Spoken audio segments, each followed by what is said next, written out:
Hi guys, welcome back to Brewer We Made, and today we're going to be making an end grain pallet block table. I've got an abundance of these pallet blocks because I take apart a lot of pallets because I use them in a lot of projects.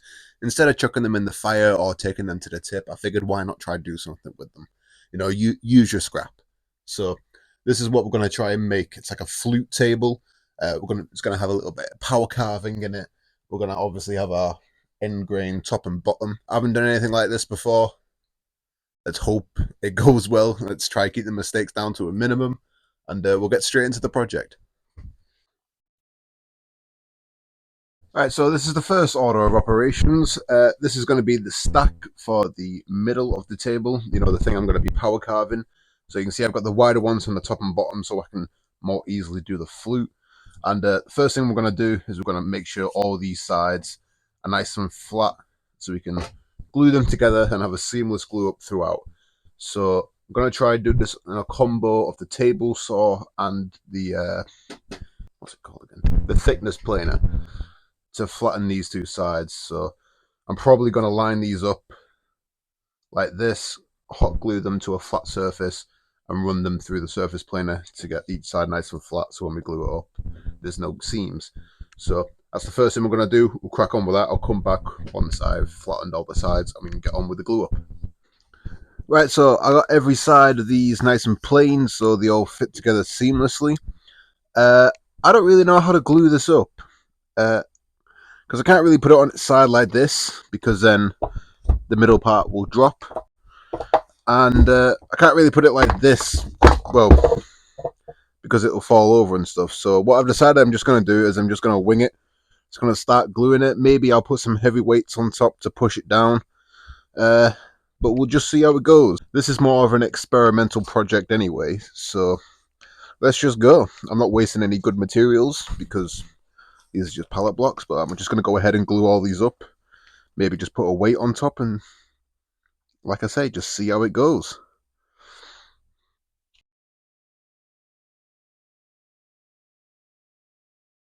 Actually, I tell you what, I am just going to put it in clamps. There we go, got it on the clamps, nice and, well, tight. So I'm going to go ahead, leave this to dry. I'm going to have a think about what I'm going to do for the base and the top. I was thinking that maybe using pallet wood end grain isn't going to be that nice.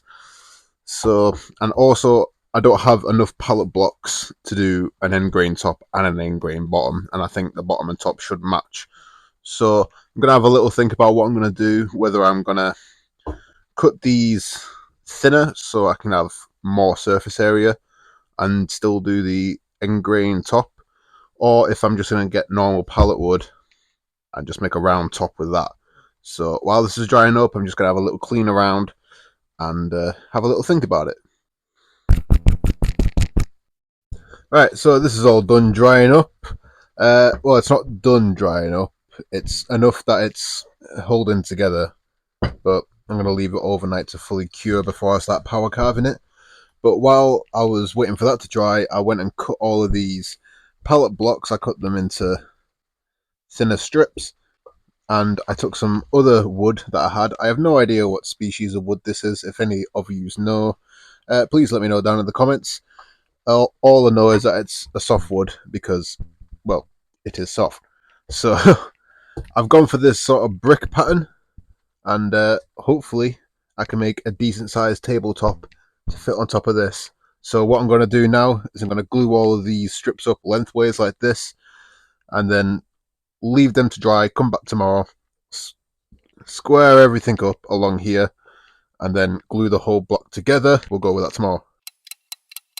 Right, so these are all dry now, and what I've gone and done is I've glued them and shimmed them to a flat surface so I can run them through the surface planer, get one side nice and flat, because we need one flat surface to reference off to cut these so everything ends up nice and square.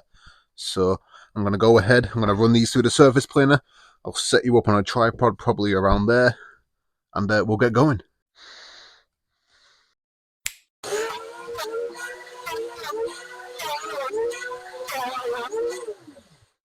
That one's all nice and flat. Move on to the next one. Let's go.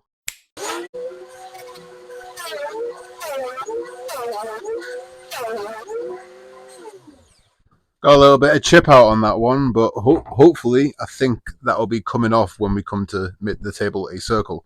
So let's go ahead, let's get these off the boards and we'll run them back through.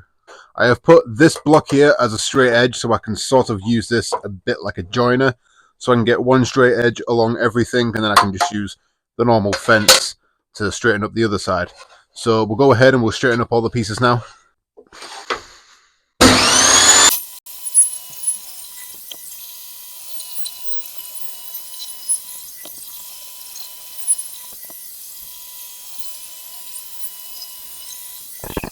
Right, so now that we have that side mostly flat, we'll come along here, move the fence.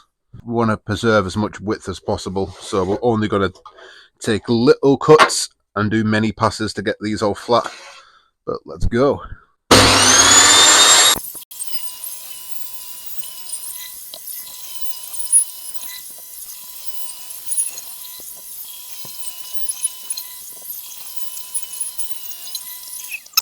We got these all mostly flat now. I'm going to go off camera, make sure everything is dead flat before we move on to the next stage. I'll do any more touch up if I have to off camera. But I'll come back to you when we're doing the glue up on everything. Right, everything is all squared up now. I've cut everything down. These obviously protrude a lot, but I'm going to be gluing this up in 2 halves so I can put it back through the surface planer and then do one final glue up at the end. So let's set you up here. Try it, just ignore the mess. And we'll start gluing everything up. First bit of glue on. Oh, where's my spatula? I can't find my spatula. I'm just going to have to use a scrap bit of wood.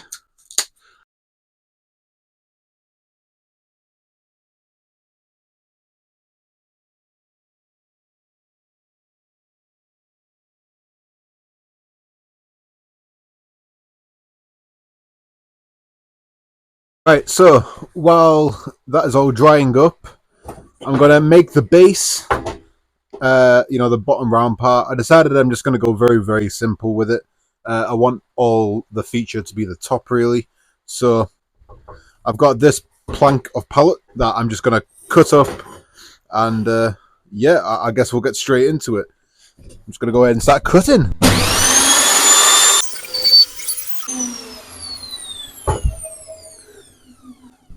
Actually, I've jumped the gun here a little bit. I need to actually see how big I want the base. Give me a second to find my measuring tape. There we go. We'll go 15.5 just so we have some wiggle room. Alright. So we have all those bits there. I'm going to be cutting this into a circle anyway, so I'm not too worried about this one being a bit shorter. So let's see if I've got enough material here. Yep. Oh well, yeah, I got enough material. Right, I ripped down the 2 sides so I can put it all together. Actually, I might go for a 13-inch base because then I can put this straight through my surface planer. So, what is that?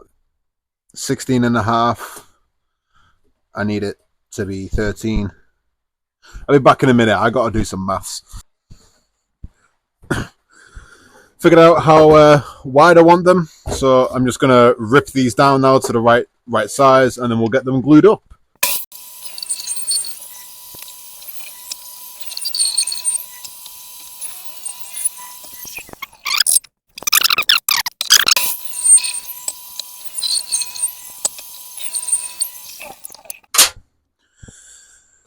Think a new saw blade or sharpening my saw blade is going to be a good option because it doesn't seem to be cutting like it used to.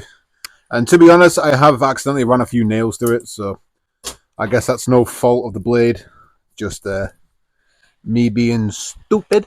Let's see how wide it is. See if we're on the money. No, we are way off.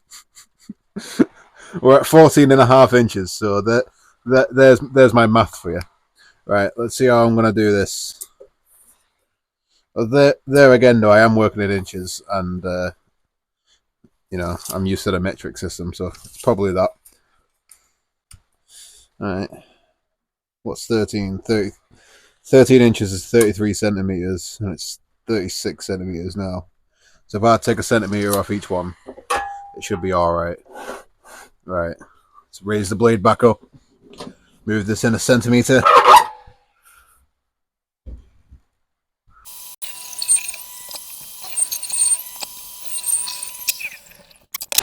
See if these actually work out. God damn it, and we're off by 5 mil again. I need to go back to school and fucking pass my maths. Alright, so what's 5 mil divided by 3? Tell you what, I'm just going to take a blade's width off each one. My blade's 2 millimeters, so we should be alright. I don't mind being just under 13 inches. Alright.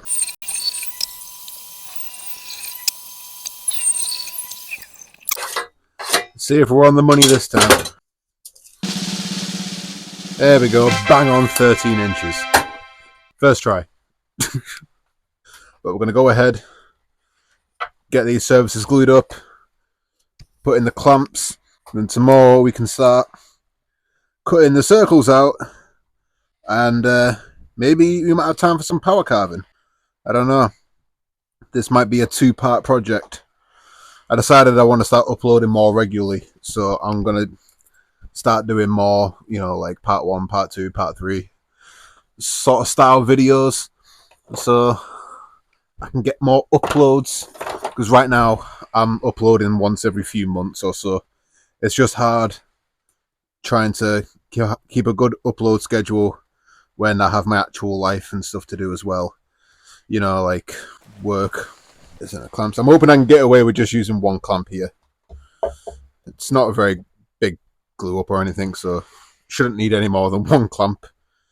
These gaps are pretty seamless anyway, so I don't need to put a lot of pressure on them.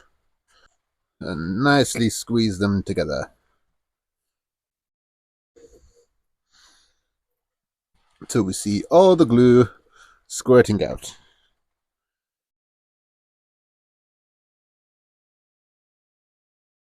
So everything's nice and plain now. I don't know if you can see on camera, but there's a lot of lines going through it.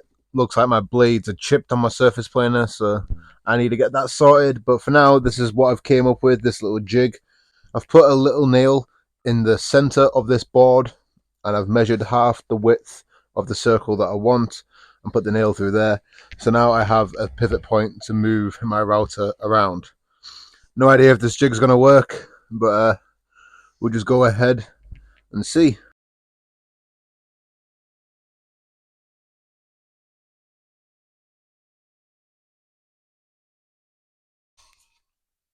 And there is our circle. I just realised my mic wasn't turned on for a lot of that, so apologies. But get rid of our scrap. That's a circle. But this is going to be our base. What we're going to be blending this into. Right, so we got finished up making the top and the bottom of a circle. I didn't record the top one because, well, it's just the same as doing the bottom one. So, yeah, but the one thing I don't like is the marks that the router has left. It's all chipped out and stuff. So I'm going to have to go around with an orbital sander, smooth everything out. And I also still got to power carve the base. And then we're going to get onto our final sanding and finishing. But that little jig there has worked absolutely wonders for me. I've basically done what Blacktail Studios done, but instead of putting a nail in the table, I've put a nail on a sacrificial bit of wood and then span it around that way, which worked out well. You saw me do it to the bottom. Didn't do it to the top because, well, you've already seen it and I don't want the episode to get too long. So what the plan's going to be for next episode is to power carve the base. We're going to sand everything and hopefully we can get it finished in part 2.